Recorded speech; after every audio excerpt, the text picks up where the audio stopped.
Hi everyone. I'm Priya, Associate Media Head at Social Legal Literary. We welcome you in the series of lecture Decoding Constitution in Unconstitutional Times. We at Social Legal Literary are committed to provide excellence in law, literature, and policy science. We do regular interview series, research projects, sessions, and talks to provide you an opportunity to interact with the stalwarts in the field across the globe. The current unusual constitutional time, marked by extraordinary degrees of undemandness, is influenced by politics of Vishwas, wherein there is complete immunity to any forms of accountability, reinforcing arbitrariness and anathema to the constitutional principles, hence, constitutional erosion. The rise of cultural nationalism and a paradigm shift to Hindu Rashtra, challenging the principle of secularism in the Apex Code. Announcement of enactment of laws on love jihad by the state government of UP and Haryana is a fatal blow to the secular values. Adding more to the tribulations, the societal upheaval emanated from CA-NRC protests proved perilous to the Indian constitution. The question that lingers is, though our constitution has shown remarkable resilience, can it survive constitutional fascism? Is this the beginning to an end or just another test of endurance? In the second series, today we have Professor Dr. Shamim Modi speaking on the topic of rights of the marginalized in Indian constitution. Ms. Shamim Modi, a human rights defender who fought for the rights of the tribals and the Adivasis all her life, her work is an inspiration to the millions of people who inspire in egalitarian and constitutional society. She is also an assistant professor at Tata Institute of Social Sciences and reputed academic whose bylines regularly appeared in different national dailies. We welcome you, ma'am, and thank you for sparing out time for us. We also welcome all the participants on Saturday evening. Thank you. Thank you, Priya, for an elaborate introduction. And thank you, Rajesh, for giving me this opportunity to share uh, my thoughts and experience for the last more than 2 decades. So I see a lot of people, there are 28 people. Um okay. I have to get used to looking at names and letters and talking. Sometimes it becomes a little difficult, though there are some of them who have photographs. So hi to everyone.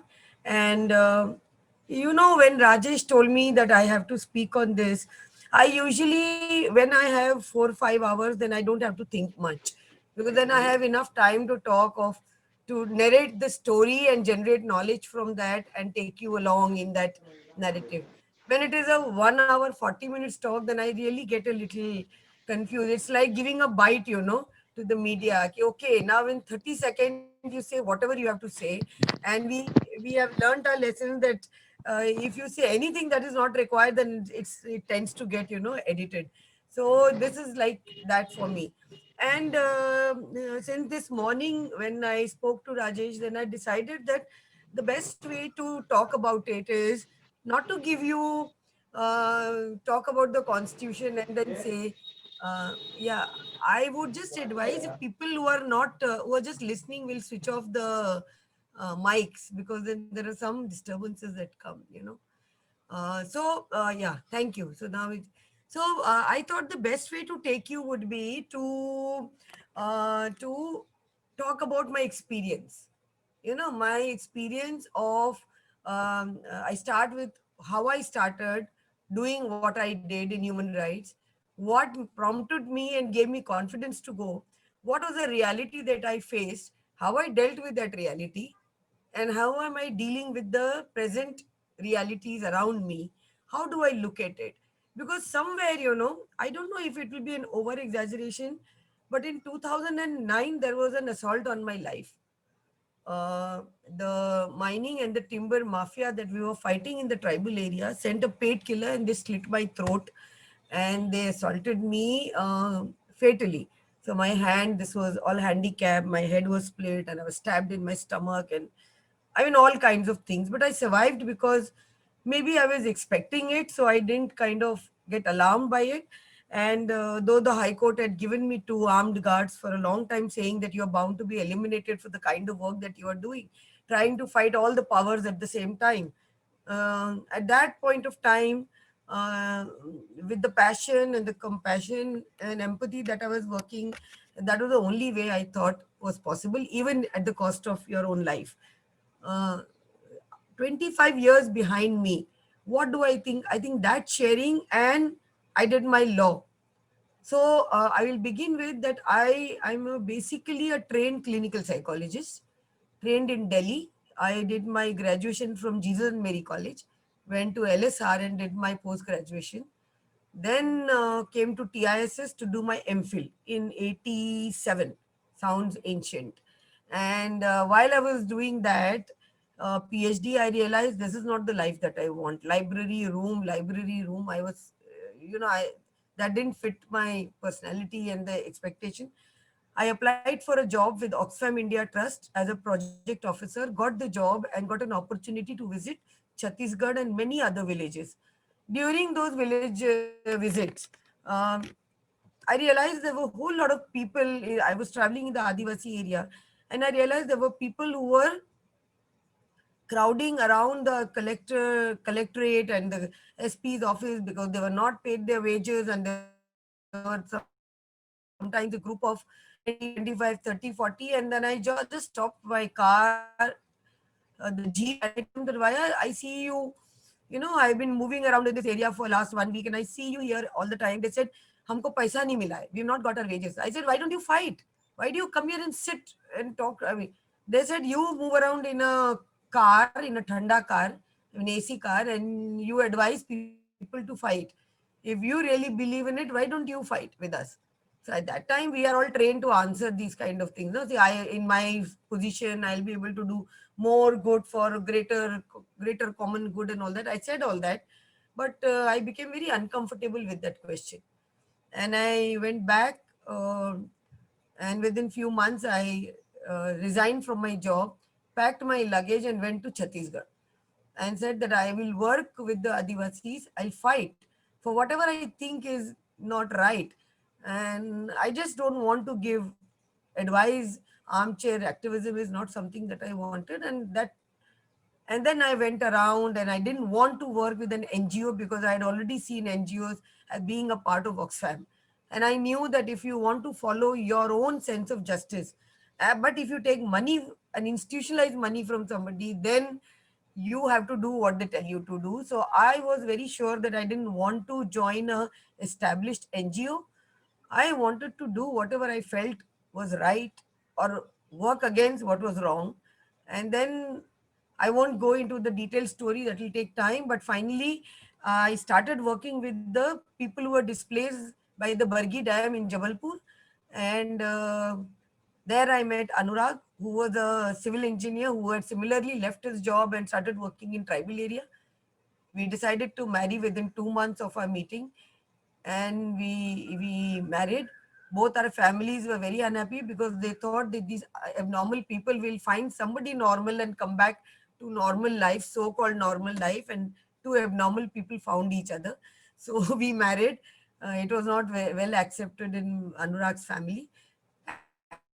And then we decided to go to some place where not many people would go and where there was a need. So Anurag belongs to a village called Banapura in Sivni Malwa in Madhya Pradesh. And he says there are a lot of tribal people who migrate to work to their plains. So we must go and talk to them.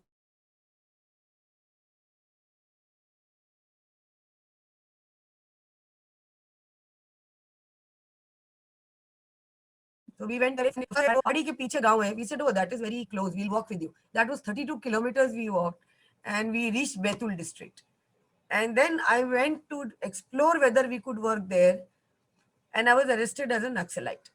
Just I was not doing anything. I was just attending weddings, marriages, dancing with them. I was arrested. The fact that I speak English, I talk of tribal rights, I could challenge the police. So the definition was I was a Naxalite. Actually, they don't know any definition of Naxalism. This is what they do. So I was a Naxalite, and they kind of took me into custody. Then I at that time there were no mobile phones. I had to send a media person to contact Dr. B.D. Sharma, who held a constitutional post before that. He was the SC/ST commissioner, and before that he was the collector of in Bastar. So I sent him and I told him that I've been arrested just because I was moving around. He intervened and I was allowed to go. But I went and told the SP, the Betul SP, thank you very much. You don't know what a great job you have done. I was deciding where to work and was not able to decide. Now I know where I want to work. I'm going to work in Betul and I will see you more often, because if you can arrest a person just for moving around, what he must be doing with the Adivasis over here, I know. The fact that I decided to leave everything and go there was that I was too naive. I thought there are laws and there is a constitution, fantastic constitution. You have in the constitution, you have rights.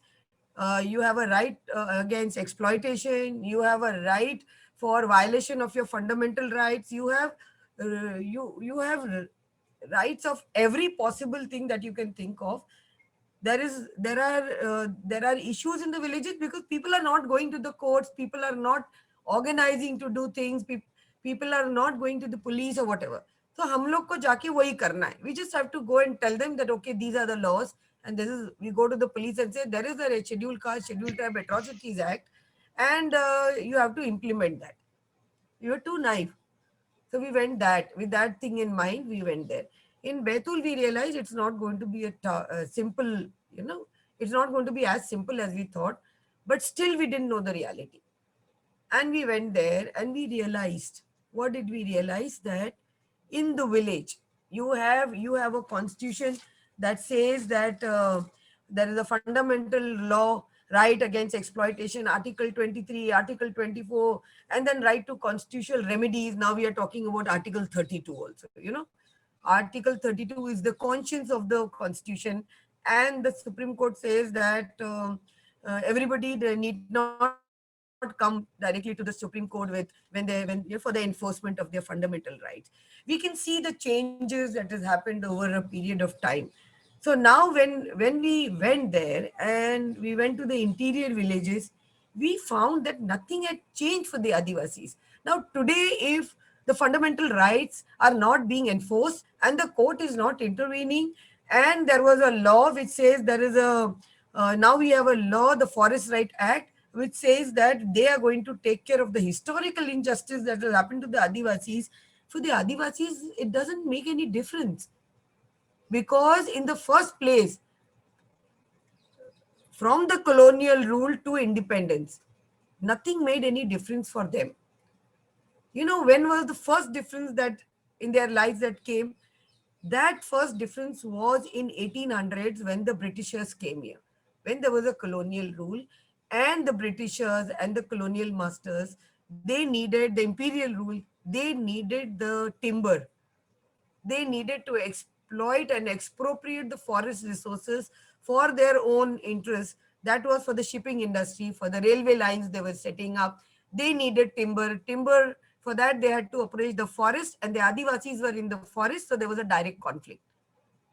And it was not very difficult for them.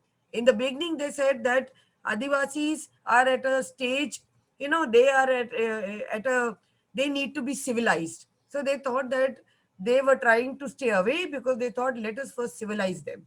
That is how that started. But they realized that there was unlimited expropriation of the forest, and they needed a control. The control should actually have been on the imperial forces that were exploiting it, but the control came on the forest dwelling communities, particularly the Adivasis. And then came the Imperial Forest Department in 1864, and in 1865 came the first Indian Forest Act. That was the thing, that was a major problem. I remember when I first went to Bargi, that was the first dam on river Narmada in Jabalpur. And I was in a meeting with the Adivasis, and I was new. I told them, I asked one of the persons, Dada, problem समस्या क्या है, आपका सबसे बड़ा समस्या क्या है? And he told me, कागज, कलम, टेबल और खुर्ची. I didn't understand. I said, कागज, कलम, टेबल, खुर्ची. I said, आप थोड़ा बताइए क्या है? He says, अंग्रेज आया, टेबल कुर्सी पे बैठा, कागज कलम से लिख दिया कि जंगल उसका, तो हम चोर बन गए. That is it. And these are the two lines to explain the lives of the Adivasis in our country. And that is, we have criminalized their life, which was a symbiotic, in symbiosis with the nature that they were living. We criminalized their life. आज भी अगर आप जंगल में जाएंगे तो आप दिन शुरू करेंगे कानून तोड़ के और दिन अंत करेंगे कानून तोड़ के. You cannot live there without breaking, and I mean the laws, the forest laws and other laws that they have. Why? We have criminalized their life, and that was their problem. Has anything changed after independence and after talking about the rights and the constitutional rights of protection and the fifth schedule? The fifth schedule, the fifth schedule talks of administration and administration of the of the tribal areas, and we talk of PESA, the extension, the panchayats extension into the scheduled areas, and we talk of the gram sabhas and self rule by the Adivasis. ये सब कागजी बात है. If we go and look at it, what I have realized with the experience now, by the time I started fighting for the rights that are given by the constitution under the law, we were absolutely working on the legal, in the legal framework and the constitutional framework. What did we get from the government, which is supposed to be the custodian of the rights of the Adivasis? Spate of more than 100 false and frivolous, serious criminal charges against people who are fighting for their rights. So what does the state do? The state that is supposed to be protecting the rights of the Adivasis as mandated by the constitution is the person from whom they face the biggest threat of the violation. So if that is the case, who will protect them? So we say the courts. I also believe that. The courts will protect now. Because I am there, I go to the police and I tell them, we have not got our wages. This particular forest police officer came and bribed me. And there is a law which says that if you exploit an Adivasi, a Korko Adivasi, or you abuse them based on abuse them and their tribal leaders or the way they are living or their culture, then there is a Scheduled Caste, Scheduled Tribe Atrocities Act. You register a case against them and you protect the Adivasis. What will happen? All the coercive power vested in the police is directed against people who are fighting for the rights. Okay, why do they do that? They don't do it because they want to convict you. They know they'll never be able to convict you in these false cases. They will never be able to convict you. So why do they do it? The answer is they do it because the procedure in law itself is the punishment for the Adivasis and the human rights defenders. The procedure, they exploit the procedure to punish you. You will be acquitted. Everybody knows. How can you have a case against me in dacoity, loot, attempt to murder? I think, but for rape, I had all the cases. One case still remains. I've been acquitted in 10. But I fought it, I contested it for more than 15 years. 15 years, I keep running back and forth. So all your constitutional promise of protecting me and my rights of an Adivasi, where does it go? Where are the people who will implement it? Where is the enabling environment? Why I'm talking of all this? There may be law students. I could have given you a nice PPT and spoken to you. This is the article and this is how it happens. I'm not going to talk to you about things that you can read on your own. Education for me is not memorizing the facts. And now facts are more available to you more than to us, because we are not so savvy and we don't know what to do. I'm still learning, you know. When I came to taste, after when I was assaulted in 2009, and the director TIS said, now come and join taste. And I joined. I came on condition that I will not use computers. You take it off my table. He says, ah, ठीक है. Throw the computer off. Then I realized nobody writes letters, nobody interacts with you if you are not on internet and other. Then I told them that no, I think I will need to, I will need the computer. And now we are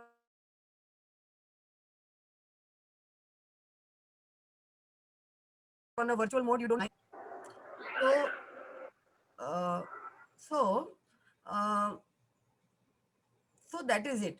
Now when we I tend to get distracted very soon, so guide, tell me where I had left, you know.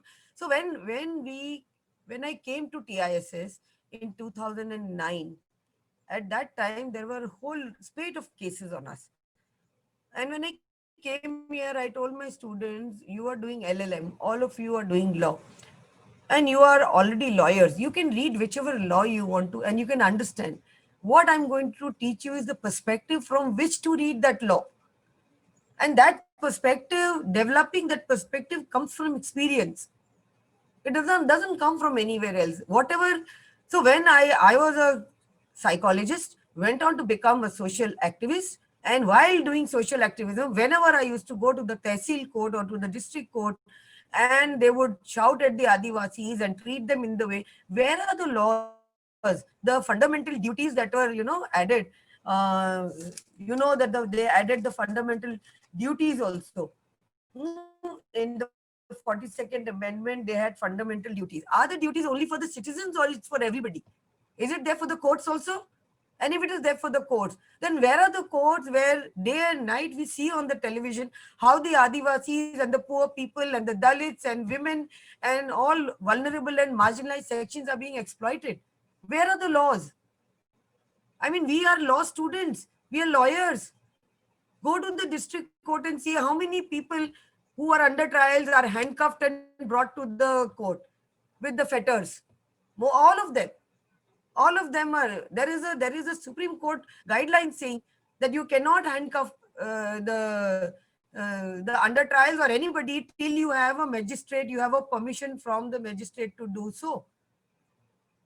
But we look at it and we don't react to it because हम बोलते हैं कि सब चलता है.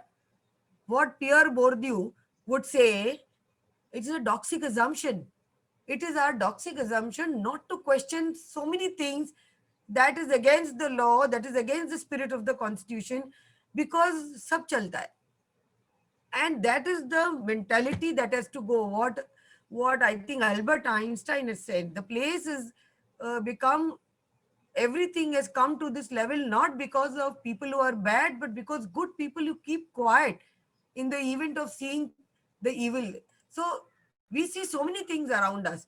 So when it happened to one of our Adivasi colleague in Betul, he was handcuffed for he was an under trial. He was got to the court and he was handcuffed because he was going to contest elections after 3 months, and they wanted to defame him. And somebody told me, I was in the High Court of Jabalpur, and somebody said that Mangal Singh Bhaiya ko hatkadi pehna ke ghuma rahe in the district. I said, please take a picture and send me. So this particular guy was a supporter who was he had a photographer. He was a photographer. He had a small shop. He took a photograph, sent it to me. I showed it to the Chief Justice, and I told him, this is what is happening to the direction. This is contempt of court. So besides punishment to the people who handcuffed him, we got 30,000. 3 people who handcuffed, we got 30,000 rupees as compensation. Now they don't handcuff. We just have to do one. एक पेड़ पे 100 चिड़िया है, 100 चिड़िया को उड़ाने के लिए 100 पत्थर नहीं मारना है, एक पत्थर काफी है. पर वो एक पत्थर कौन मारेगा? We don't, because we think सब चलता है, everything is okay. It's not okay. We have to give that message loud and clear. We gave that message, but the point was that people who were there, who were actually had the mandate to protect the Adivasis, were the ones who had vested interest in exploiting them. That was the biggest problem. The bureaucrats and the legislature and the mafias was a very, very strong, corrupt nexus. Now that nexus is so strong, and we were fighting and taking them head on. And you would run to the courts. The district court, we never got any. District court and the judiciary were all, what do you call? They had all मतलब अपने आप को surrender कर दिया था with the forces. We used to run to the high court every time. Now it is not very easy for a sangatna that is not which is always in a resource crunch to run to high court. At some point of time, we realize we need a lawyer who will fight from the way we want to, who will argue the constitution the way we want to argue. And the best part about a constitution is what? If we read the preamble is the conscience of the constitution. Okay. Now, wherever there is ambiguity in the constitution, we go back to the preamble. We go back to the preamble and we say, okay, now let us read it from this perspective. And the biggest part of our constitution is, of course, the flexibility. We wanted it to be stable. At the same time, we wanted to be flexible enough to take on the changes in the times. And that's why our constitution is flexible. At the same time, it is stable also in some point of time. But it also needs protection from itself. Our constitution needs protection from itself. And we have seen the kind of battles that we have fought because of this flexibility. Beginning post-independence, beginning from everything, ending up with the with this case. What is it? Not Golaknath. Yeah. Basic structure of the Keshwanand Bharti. If you talk of the Keshwanand Bharti and you talk of Sajjan Singh and all, you see the battle between the judiciary and the legislature. It has always been there. It has always been there. And at that point of time, if you look at it and you want to understand it, you have to go back to the history. In my school times, I never understood why they make us study history. Now I do. You cannot understand anything if you do not go back to the history and look at it from a historical perspective. So when we say that, okay, people who are not into it, they say that, okay, Adivasis are in a very bad state, but somebody has to sacrifice for the country. Okay. So every time it is the Adivasi who is sacrificing. Sacrificing for what? Where are their rights? Who is sitting there and talking about the Adivasis in the constitution? If you want to understand the constitution, go back to the Constituent Assembly debate. Go to those debates and see what was the argument. In the preamble, there was a debate saying the preamble should begin with, in the name of God, we the people of India. You know that? It began with, in the name of God. I was shocked to hear that. And there was a debate and a lot of people thought it should begin with that. And then some people said that, no, not in the name of God. Somebody wanted Mahatma Gandhi's name at that. He said, no, it's not a Gandhian constitution. So you go to the debate and then you get a clear picture and your imagination of what happened at that time. Why is it in Adi, when they were talking of the Adivasi rights and when they were talking of the Adivasi rights, what is it that they discussed? What is it that they discussed and what actually came, So when we talk of the Adivasi rights, Jaipal Singh Munda, he was the one who says that, do you really understand what the Adivasi is? You talk of prohibition.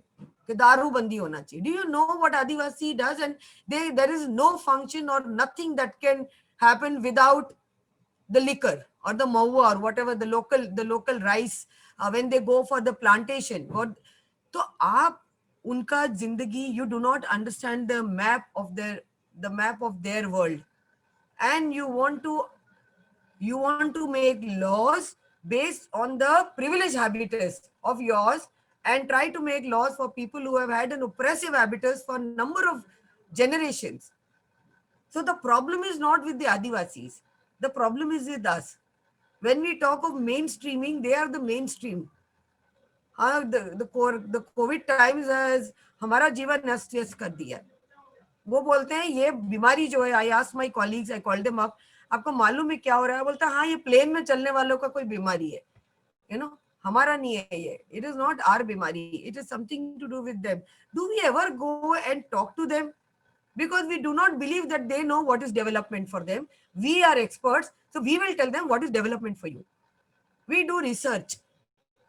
We do so many things. All the constitutional laws and the lawyers and everybody, the first lesson to learn is humility.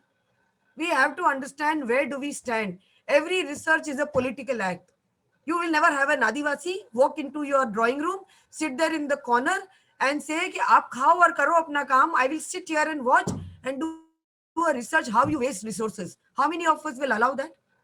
But we go to the village, हम उनके kitchen में घुस जाते, उनके चूल्हे के पास बैठ जाते हैं अपना किताब लेके, and we keep writing whatever they are doing, and then we become we have a degree, either a PhD or whatever, and that's the end to it. Isn't it a political act? Of course it is. The politics of the researched and the researcher. We must look at it from that point of view. I'm saying this because I may not get an opportunity to talk to all of you. But how do you look at this world? How do you look at the constitution? How do you look at constitution? Who was in the Constituent Assembly? The representatives, not of the people. You know, earlier they said there should be a franchise. Then they said nothing doing. We will have people who will be appointed. कौन appoint हुआ? किसने बनाया ये कानून? और कौन implement कर रहा है? कौन इम्प्लीमेंट कर रहा है इसको? हम 25 साल लगा दिए यार जीवन के. Almost died, I think, my second innings, so I'm ready to do whatever, you know, I tell this is my second innings. I just survived it. I had 118 stitches. I survived it. I know who it was. I teach access to justice, but I have not got justice for the last 11 years. The case is not moving in the court, in Mumbai High Court. The judge said that there is, of course, the local police was also involved in this, in my attack, assault on me. And they've given it to the CID. But I went to the court the last time, I don't know, 2-3 years back, and I said, my lord, just because I did not die and there was not a candle march, you think I don't want justice? Who will give me justice? I teach access to justice to my students. I feel so ashamed. There is no access to justice. If I can't get it in my position, with all that thing that happened after my assault, and I'm a lawyer, and I do all this, who else will get it? How do you expect an Adivasi will get justice? And how many Adivasis actually know that these are the rights that you have? And how are we different from the colonial imperial rulers? How are we different? Just because we have a constitution doesn't make us different. Have we changed the way we look at people? Have we changed the way we look at our responsibility? No, I don't think so. हम लोग बिल्कुल वैसे ही अंग्रेजों की तरह ही सोचते हैं. Everything that we do is like them. The Britishers thought that make a law. Forest is now our land. It belongs to the nation. Every right that you had has now become a concession. Till today, it is the same. The relationship between the forest department and the Adivasis is just the same as it was in the imperial times. कुछ नहीं बदला है. They did begari. When we went there, they used to do begari for the forest department. And they used to call it nistari. What is nistari? We asked them. They said, हम जंगल का उपयोग करते, उसके बदले में हम उनका काम करते. That is what happened in the British times. They wanted the Adivasis to help them in cutting the forest. They needed laborers, and they thought Adivasis were the best laborers. So what did they do?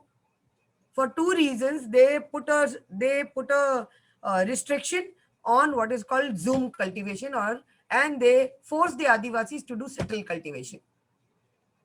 Now, when you do settle cultivation, because it used to give them revenue. During the British time, the forests were called wasteland because they did not give them revenue. And they encouraged people to cut the forest and to cultivate it. But Adivasis were good laborers. Adivasi ko nahi bola. Adivasis could not get title to those lands because they made the settlement on the basis of the Bengal Tenancy Act, which required 12 years of continuous possession. And because Adivasis were doing Zoom cultivation, they could not prove their occupation of that land for 12 years. So they lost on the title to that land. At the same time, they lost the access to the forest because of the forest laws. So they were just left high and dry. They didn't know what to do. And then they used them as laborers. They would gather families and families of these Adivasis, take them to the interior forest area, settle them there, call that a forest village, and they would work there. And in lieu of the labor work, the wages, they did not get any wages. They got the use of the forest as a concession. So you live in the forest, use the forest, and work for us. Till today, there are forest villages. How many years after independence? Forest village की क्या जरूरत है अभी? But we still have forest villages where the whole and soul my bap is the forest department. I went to that village for the first time in Betul district. They told me there is a register outside. Aap likho who you are, why you have come. Why should I do this? I said, he said, nahi, a forest village hai. Why do we need forest village? Forest village अंग्रेजों के जमाने में. Now even we have a law which says convert forest villages into revenue village. Are we doing it? We are not doing it. So the important thing to understand is that if you are lawyers or if you are not lawyers, law on the black letter of law, what is written and when it is implemented, who is implementing it is very important. Who is implementing it? You have a person from the upper caste sit in the SC/ST Thana to implement the SC/ST Act. Do you think he will implement it? No. He will see to it that the person who has come to complain, the FIR is written in such a way so that the person escapes that. So he is there not to see that the culprit is punished. He is there to see that nobody seriously goes to prison. And we have seen that. I remember when my first batch of students, I used to take students to my village for field work. And they came and somebody said that there was a caste atrocity and we want to register a case in the SCS. I told my students, please go and get the FIR done. They said, ma'am, ये तो ऐसा FIR करना, उसके बाद क्या करे? एक महीने का फील्ड हो गया. I said, एक महीने बाद बात करेंगे. And they came and they said, we have not been able to register that case, despite all the students working at it. And then they wrote a report saying it was impossible to get the cases registered. So, and when I did my law, why did I do my law? We went to various lawyers and saying, please argue the case from keeping the preamble in your mind. Wherever there is ambiguity, you say what we are saying because that is how we feel. And he would say, madam, jhanjat mat karo. Aapko chhutna hai na, jana hai na. Just say I'm sorry and do whatever. I said, we will not do that. And then Anurag and both of us realized it is impossible to convert a lawyer into an activist. It is easier to convert an activist into a lawyer. And that is when I did my law and I started practicing. And the only thing I told a senior advocate there, advocate NS Kale, he is no more, that sir, agar contempt mein andar ho jao, mujhe chhuda lena bas. That's all I ask from you. The rest I will do. And I got the opportunity to argue before Justice Patnaik and Justice Ravindran before him. And they were two people who really protected. They understood. They even told me after I was assaulted and they met me in Delhi, they said, continue what you are doing because you think that we as judges know everything over here. We don't know. We get educated when people come and talk about it. So please don't stop doing it. I said, but who will protect? Everybody is not like us. I mean, I was a member of the 11th Planning Commission also in the working group on Adivasis. Nandini Sundar was also there in the same thing. हम लोग चिल्लाते थे यार कोई नहीं सुनता है. We said the first thing to talk in this about Salwa Judum. What is happening to Adivasis in Chhattisgarh? Nobody wanted to talk about it. Whatever really matters, they will not speak. Everything that is superficial, then you talk about it. But the real matter, nobody speaks. So when there was cases, so we had the constitution, we had the fundamental right of constitutional remedy under Article 32 and 226. I understood that. Kuch bhi hota tha, we used to run to the High Court and to the Supreme Court. Supreme Court, Prashant Bhai is a very good friend of mine. We would go to Prashant Bhai and the Prashant Bhai, madad karo. चिल्लाओ, कुछ नहीं मिलेगा तो भी चिल्लाना जरूरी है. You know, that is also very important. क्या होगा जाके? Lot of people say, what happened? What happened? तुमने 25 साल जीवन के दे दिए अपने. You almost died. What happened? And the only answer I give is, अगर अगला मानव फसल अच्छा होना है, कुछ लोगों को खाद बनने के लिए तैयार होना पड़ेगा ना. हम बन गए यार, हमारी मर्जी थी, हमने तय किया, हम मान के चले हम खा दे यार. But somebody has to take that courage to fight out, to shout and to tell people, boss, this is wrong. You cannot do it. And Justice Patnaik, sometimes they really used to get angry. They said, you come with anything and everything to us. Where else do I go, my lord? You have the power. The constitution has given you the power. If my fundamental rights are violated, you protect me. How? That is your problem, not mine. If you can't protect me, you make me stay here. I went with the bonded laborers, and my thesis is on slavery in Adivasi societies. I went with Soma Dada. I said, Soma Dada is bonded. He has come to me that I should protect him. Now my life is also in danger. His life is also in danger. If we go back, we both of us will be killed by the landlords. What do we do? He says, you don't have a case on bonded laborers. You're talking about forest atrocities. Now you talk of bonded laborers. But I got to know today only that those guys had come to kidnap him and me. What do I do? Soma Dada was with me. He says, the court is going into vacation. I can't do anything right now. You have to come through the proper channel. The proper channel is I'm standing before you. I need you to protect me. You have the power. When he said, no, I can't do, I said, Soma Dada, साहब अभी छुट्टी पे जाएंगे, vacation है, अभी अपने को बचा नहीं सकते, अपन वापस जाएंगे, मर जाएंगे, हम यहीं बैठेंगे कोर्ट में, साहब छुट्टी करके आएंगे, फिर जाएंगे, otherwise we'll die. He said, no, you can't say this to him. I'm just translating. I said, what you told me. And then he said, okay, what do you want? I said, my lord, I want an interim order. If there are bonded laborers in Harda district, the collector may intervene and get them released. That's all. I will do the rest. He gave that order, interim order.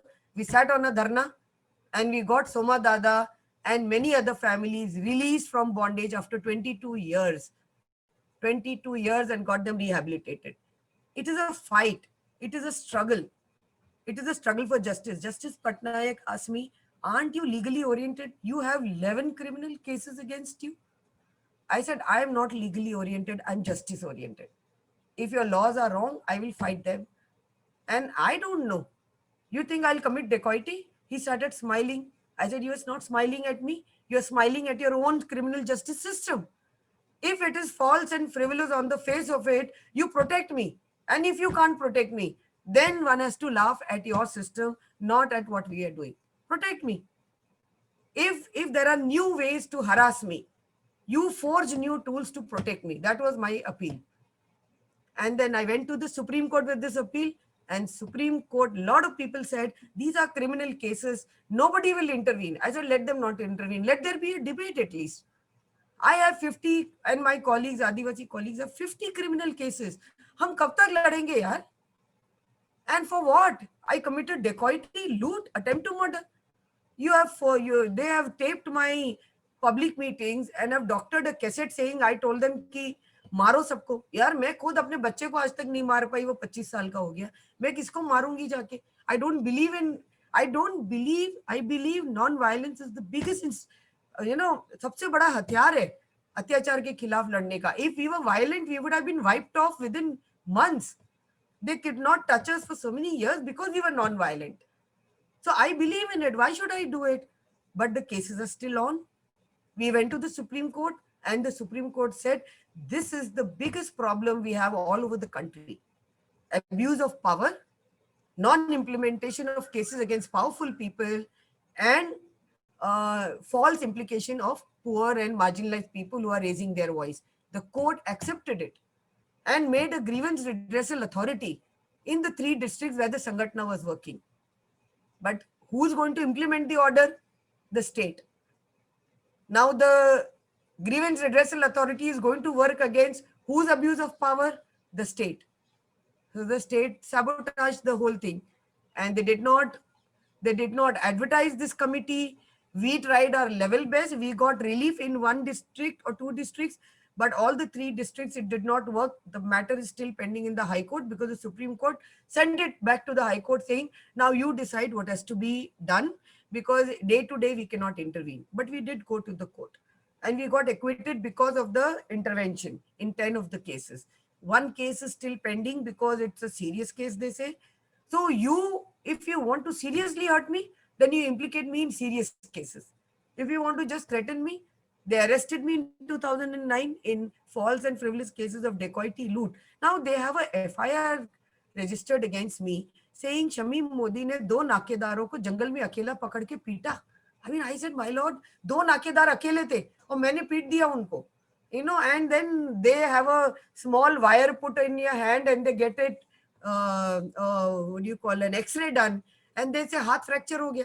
मैंने बोला this is, I mean, I wish I could do that, but I can't attack two नाकेदार in अकेले जंगल. वो दोनों अकेले और मैंने जाके पीट दिया. But they said the case has to go on. The case has to go on. So the court says that you will not be convicted. The state also knows I will not be convicted. But the procedure itself is the biggest punishment for me. And that procedure is a much bigger punishment for the Adivasi. Because he gets up from his village, walks for 20 kilometers to the road, pays 100 rupees to the bus to reach the district court, and then he reaches one day before. The next day, 4 o'clock, his case would not be heard, but he'll get a next date. He will cook his food or eat whatever he has carried. The last bus has left. The third day morning, he'll take the morning bus, again pay 100 rupees, reach his village, walk for another 20 kilometers. So he loses 3 days of wages. He loses 3 days of wages. He cooks for those 3 days and eats whatever he has. He spends 200 rupees. For 15 years, what more punishment? The last hearing that I had gone to Harda, my Adivasi colleagues who were implicated with me, 2 of them died. They're all 70, 80-year-old people. वो क्या dacoity लूट करेंगे किसी के साथ?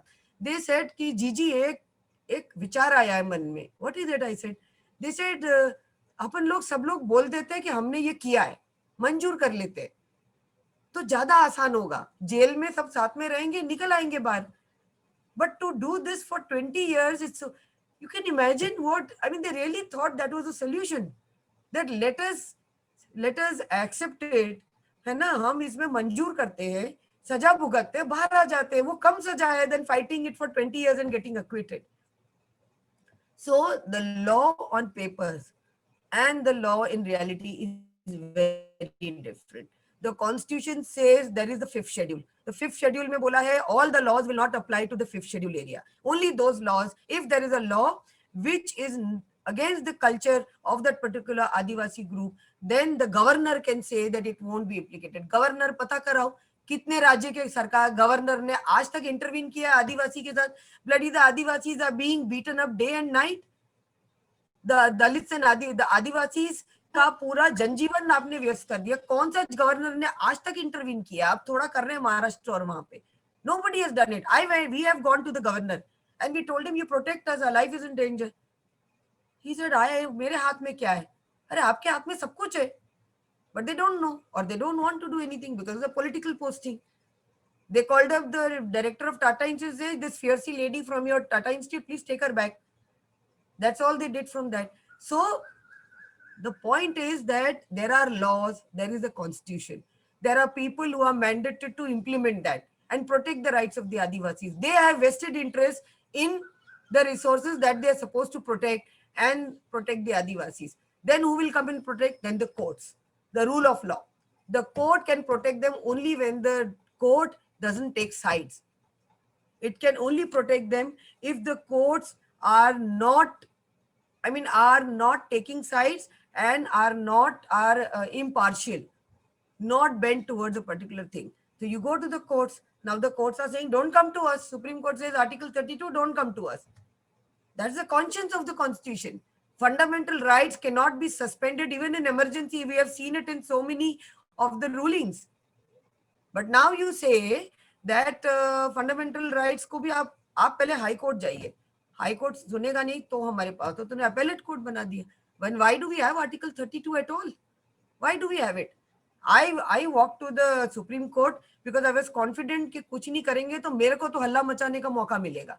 Court भले कुछ नहीं करे. I can shout at least that I went to the court and whatever the court did, the court accepted. So the question now is, who will defend people or who will protect the people who are actually fighting for their rights and facing the repercussion even from the courts? That is the biggest question. And I could have gone on and on. I had so many other instances that I wanted to say, but I must end with one thing, that we always think that we are more educated.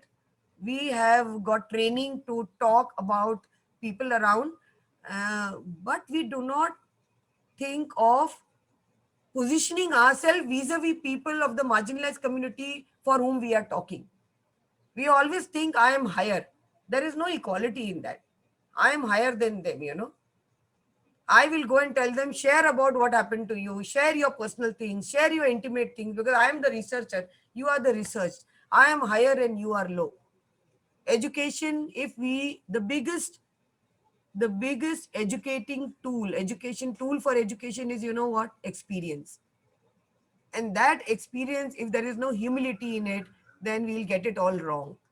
We need to understand that when I go to people and talk about them, I should first train myself to look their world from their, to understand their map of the world. When I call my Adivasis, I take trainings for the IFS and the IPS officers in emotional intelligence, how to develop compassion and empathy. Because I have been there, and I remember the last time I was called to Madhya Pradesh police. Now, the same police who implicated me in so many cases, I'm a trainer for them. So they would never listen to me if I go in a rally, but now they listen and pay me for it also. So when I went there and I told them that your trainings are such fantastic trainings, the induction training, that you completely desensitize them of any compassion or empathy.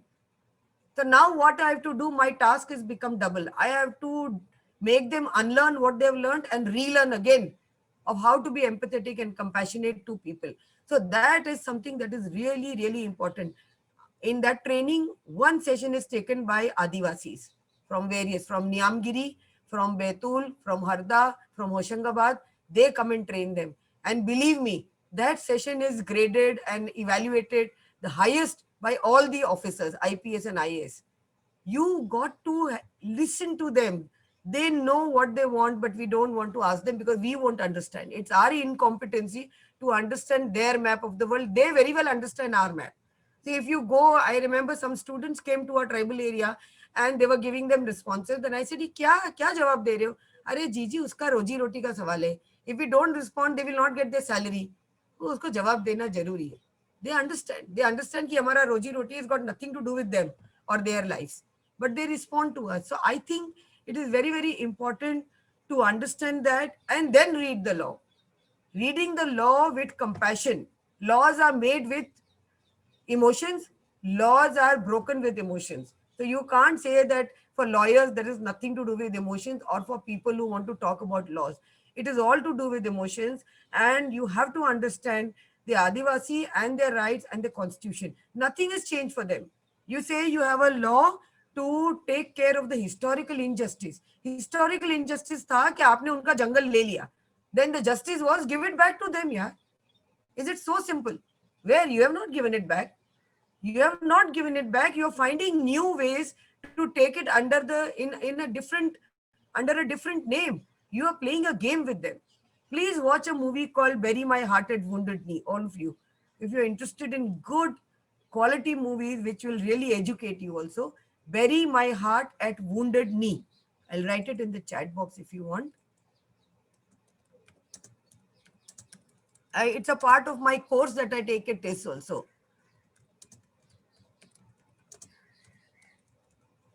Bury My Heart at Wounded Knee. Please watch this movie and see. Nothing has changed. When our Adivasi colleagues saw this movie and we translated, the only reaction they had is abhi bhi kuch nahi badla hai. The way we have taken away the lives and their livelihoods and their dignity from the people, it is very, very important to understand that with empathy and compassion. Thank you very much for listening so, so attentively, and so I think with a lot of, I can't see you all, but the fact that I didn't hear any sounds, or maybe now the questions will tell me. Thank you for listening and giving me an opportunity to express things that keep running in my mind, but sometimes I feel maybe I don't know how many people really want to know about experiences. And thank you, Rajesh, for calling me here. I will take questions if we have any in next 10-15 minutes. Yes, yes. Please, if you have any questions, please ask to ma'am.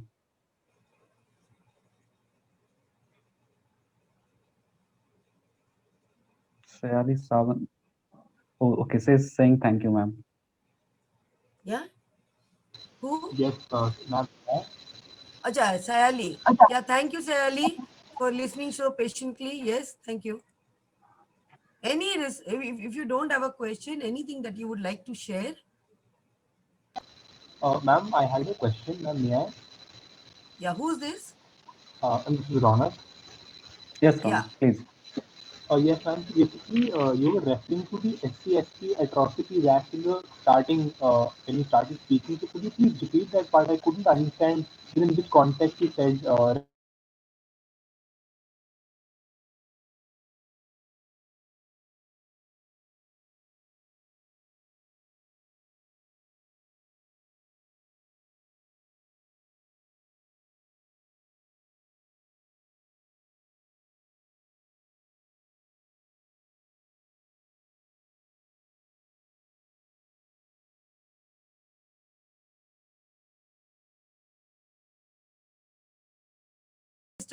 It is registered in a way where you just can't go ahead. I mean, they manipulate the registration of that FIR, or they will not register an FIR at all.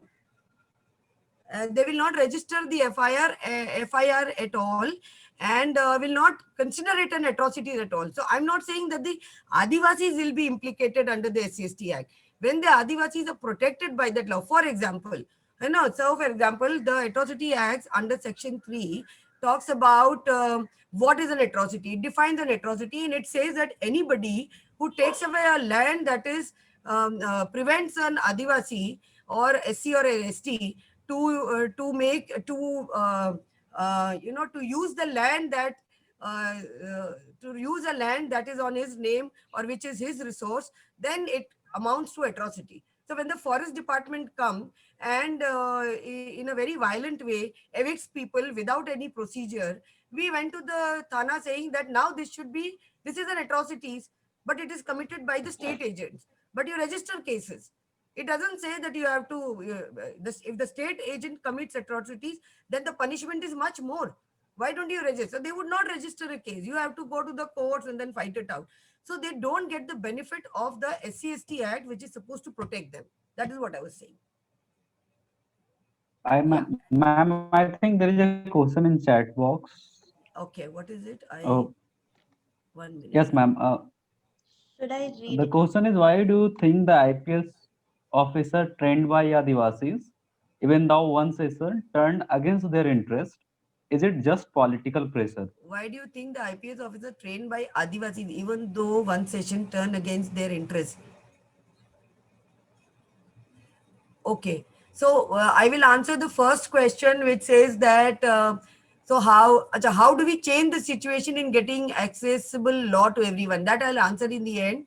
Now you're saying that if IPS officers who were trained, IFS usually trained by the Adivasis, turn against their interests, you know what the point is? When I talk to the forest officers or the IPS officers, and they were in the session, they introduced themselves as that ma'am हमने आपको CM house में arrest किया था. Somebody said ma'am I took you into custody there, but we were introducing ourselves like that. But they said at that time we didn't understand that what you were doing were right. So why do they do it? The point is that why do they do it? It is because the decision is not in their hands. And for a long time, the Supreme Court has been saying that the police has to be detached from the political bosses that they have. Now, if there is an instruction, I won't say everybody is under the pressure. We have found many good officers who says though they had instructions, they did what was right and what they think was right.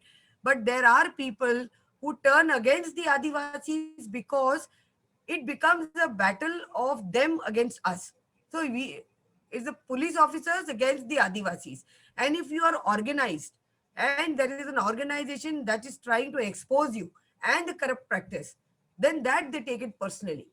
Over here, there is no corruption, there is no confrontation. So in some issues, some of the police officers also come and behind the screen say that, now this is not the right time, so you do this. They do that. But most of the time they do क्योंकि उनको संगठना से डर लगता है. The Sangatna at one point of time was so powerful that nobody, if they do even 100 rupees of corruption, we would bring them on board and we would book them. Even if they don't, but we have media with us and we will expose them. So there was an externment notice that I got from 6 districts at a point of time, Tadipar, that she is a threat to the 6 districts because nobody wants to get transferred to these districts. हमने बोला corrupt का तो डरेगा यार, so it's okay. So there was a time जब हम किसी से नहीं डरते थे, and then we thought we will not leave anybody. But police officers turned against the Adivasis and their interests because there are political pressures, of course, one. And second thing is, that is what their training is. It all depends on how do you train them. I have seen the induction training. There is no mention of empathy and compassion. If there is no empathy and compassion, how can you think from their point of view? How can you think that Adivasis are sitting here for 2 days and 2 nights in this cold, after walking 45 kilometers क्योंकि उनका फसल बर्बाद हो गया है, and they are asking for justice? You will understand only when you have compassion, empathy and confidence in your duty towards the constitution also. है ना? जब कॉन्स्टिट्यूशन बना था तो सबसे बड़ा गलती क्या किया हमने? हम ये मान के चले कि आजाद देश में जो अधिकारी है, जिनको आप जिम्मेदारी दे रहे हैं कॉन्स्टिट्यूशन को इंप्लीमेंट करने की, उनके पास वो मॉरल करेज होगा to do the right thing and to speak the truth. वो गलती कर दी हमने, वो है ही नहीं. हमारे आजाद देश के रिस्पॉन्सिबल लोगों में वो मॉरल करेज ही नहीं है, तो कहां से करेंगे? Yes, anybody else? Yes, ma'am, there is Ma'am, one why more do you- question from Janvi. I think हाँ. she's asking, what will you suggest to young law aspirant for protecting the human rights? Okay, that's a good question. Okay, so now what should the law students do? Knowing कि law को implement करना, one is that any law that you are studying, any law, आप court में जाएंगे litigation के लिए, पहले तो उस law की पूरी history देखो. Read the history. Where did this law emerge from? उसका birth कहाँ से हुआ है? किस विचार से हुआ है? कौन सी ideology से हुआ है? किस principles पे वो काम करता है? One, I have found it very useful when I go to the courts and I do that. And the second thing is, if you are practicing for the marginalized, if you are practicing for the vulnerable, if you're practicing for people who are not equal in status and in resources and all other things, then you cannot help but become an activist also. आप सिर्फ lawyer बन के कमरे में बैठ के नहीं कर सकते. You will have to become an activist and have the courage to speak the truth. And I'll tell you one more thing, whatever you are doing as a law student, if your argument in court is backed by your experience, that argument is the most powerful argument in court. कोई नहीं तुमको deny कर पाएगा. Even the judge over there will be compelled by your persuasiveness that emerges from your experience. तो कोई भी चीज जो आप करते हो, if you work from experience, आप जाके पहले an experience करने से आपकी empathy और compassion भी बढ़ेगा. And that is what the judiciary, वो भी तो इंसान है ना. जज बोलते हैं हम, we are what do you call, हम लोग we are very unbiased. No human being is unbiased. People do take sides. You know, the minute somebody walks in, either you are thinking in favor or you're thinking against. कपड़े जैसा पहना है, दिखता जैसा है, activist है, non-activist है, whatever. So I think the most important thing for law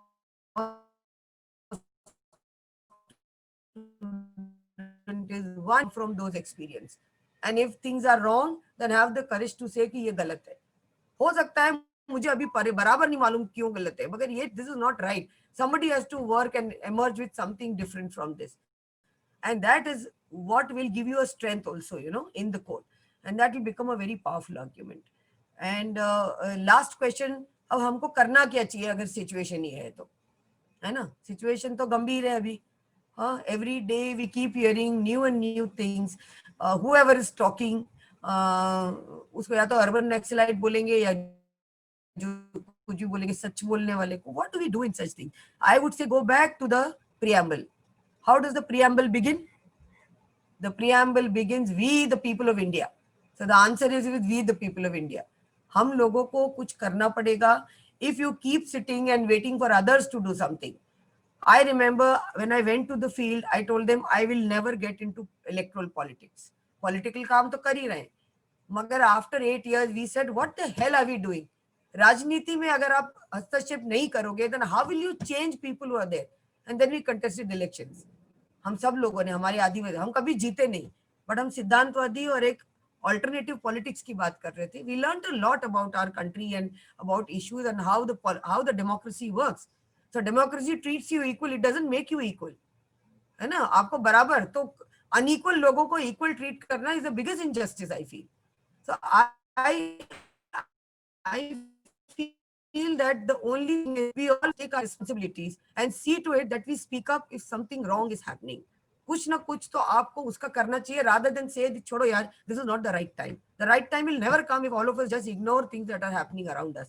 So speak up and talk, and सभी लोग डंडा झंडा लेके गांव में नहीं जा सकते, मगर अपनी अपनी जगह पे everybody can do what they are doing. So I think it is very, very important to just act at some point of time, develop empathy and compassion, and believe in your sense of justice.